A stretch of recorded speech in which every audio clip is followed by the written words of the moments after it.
उद्योगपव अम्बोपाख्यानपव त्रिसप्तत्यधिकशतमोऽध्याय। अम्बोपाख्यान का आरंभ। भीष्म जी के द्वारा काशीराज की कन्याओं का अपहरण। दुर्योधन ने पूछा, भरत श्रेष्ठ, जब शिखंडी धनुष बाण उठाए समर आत्ताई की भांति आपको मारने आएगा, उस समय उसे इस रूप में देखकर भी आप क्यों नहीं मारेंगे? एक महाबाहु गंगानंदन पितामह, आप पहले तो ये कह चुके हैं कि मैं सोमकोन सहित पंचालों का वध करूंगा, फिर आप शिखंडी को छोड़ क्यों रहे हैं? यह मुझे बताइए। 2 भीष्म जी ने कहा, दुर्योधन, मैं जिस कारण से सम्रांगण में प्रहार करते देखकर भी शिखंडी को नहीं मारूंगा, उसकी कथा कहता हूं, इन भूमिपलों के साथ सुनो।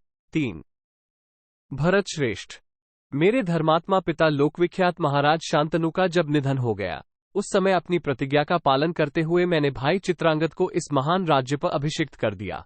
4-5 तदनंतर जब चित्रांगद की भी मृत्यु हो गई, तब माता सत्यवती की सम्मति से मैंने विधिपूर्वक विचित्रवीर्य का राजा के पद पर अभिषेक किया। 6 राजेंद्र, छोटे होने पर भी मेरे द्वारा अभिषिक्त होकर धर्मात्मा विचित्रवीर्य धर्मतः मेरी ही ओर देखा करते थे, अर्थात मेरी सम्मति से ही सारा राजकार्य करते थे। 7 तात, तब मैंने अपने योग्य कुल से कन्या लाकर उनका विवाह करने का निश्चय किया। 8 महाबाहो, उन्हीं दिनों मैंने सुना कि काशीराज की 3 कन्याएं हैं, जो सब अप्रतिम रूप सौंदर्य से सुशोभित हैं और वे स्वयंवर सभा में स्वयं ही पति का चुनाव करने वाली हैं। उनके नाम हैं अम्बा, अंबिका और अंबालिका। 9 भरत श्रेष्ठ, राजेंद्र, उन तीनों के स्वयंवर के लिए भूमंडल के संपूर्ण नरेश आमंत्रित किए गए थे। उनमें अम्बा सबसे बड़ी थी, अंबिका मझली थी और राजकन्या अंबालिका सबसे छोटी थी। स्वयंवर का समाचार पाकर मैं एक ही रथ के द्वारा काशीराज के नगर में गया। 10-11 महाबाहो, वहां पहुंचकर मैंने वस्त्राभूषणों से अलंकृत हुई उन तीनों कन्याओं को देखा। पृथ्वी पे वहां उसी समय आमंत्रित होकर आए हुए संपूर्ण राजाओं पर भी मेरी दृष्टि पड़ी। 12 भरत श्रेष्ठ, तदनंतर मैंने युद्ध के लिए खड़े हुए उन समस्त राजाओं को ललकारकर उन तीनों कन्याओं को अपने रथ पर बैठा लिया। 13 पराक्रम ही इन कन्याओं का शुल्क है, ये जानकर उन्हें रथ पर चढ़ा लेने के पश्चात मैंने वहां आए हुए समस्त भूपालों से कहा, नरश्रेष्ठ राजाओं, शांतनुपुत्र भीष्म इन राजकन्याओं का अपहरण कर रहा है।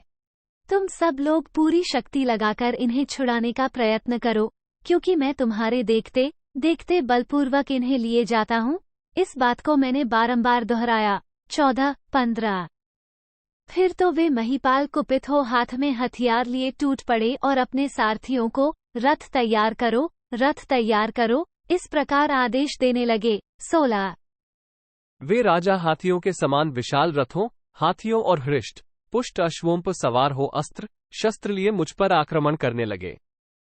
उनमें से कितने ही हाथियों पर सवार होकर युद्ध करने वाले थे। 17 प्रजानाथ, तदनंतर उन सब नरेशों ने विशाल रथ समूह द्वारा मुझे सब ओर से घेर लिया। 18 तब मैंने भी बाणों की वर्षा करके चारों ओर से उनकी प्रगति रोक दी, और जैसे देवराज इंद्र दानवों पर विजय पाते हैं, उसी प्रकार मैंने भी उन सब नरेशों को जीत लिया। 19 भरत श्रेष्ठ, जिस समय उन्होंने आक्रमण किया उसी समय मैंने प्रज्वलित बाणों द्वारा हंसते हंसते उनके स्वर्णभूषित विचित्र ध्वजों को काट गिराया।